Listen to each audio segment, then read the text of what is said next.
once had the opportunity at a business forum for CEOs in the States to do a little informal survey of how many CEOs had been head of their class in school.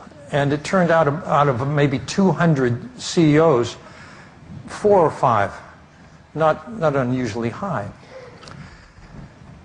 It's because IQ alone predicts about 4 to 10% of career success. That leaves a very large unexplained contribution from other factors, one of which is emotional intelligence. The abilities that distinguish outstanding performers in several hundred organizations, and it looks just at two things.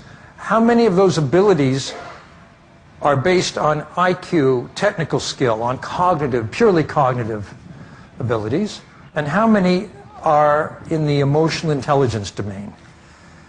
And it turns out that for jobs of all kinds, in setting the stars apart from average, emotional intelligence is twice as important as the cognitive abilities. The higher you go in the organization, the more it matters. So for top-level leaders, for those competence models, 80 to 90% of the abilities are in the emotional intelligence domain. It's not that IQ and technical skill don't matter, but they're only what we would call threshold abilities. IQ is the most powerful predictor of which job a person can get and hold successfully. However, once you're hired for that job, it fails to predict who will be an outstanding performer, who are the stars, who are the leaders.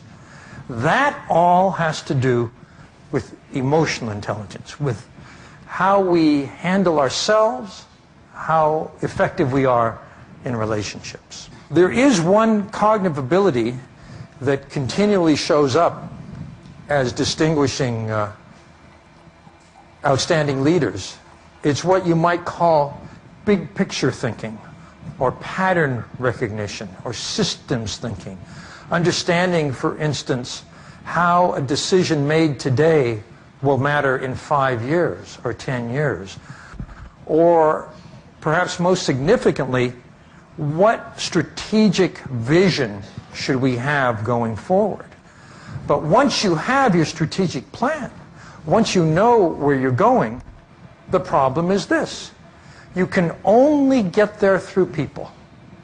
In order to execute that plan, that strategy, you need to persuade, to inspire, to listen, to communicate, to motivate, and those are all emotional intelligence competencies.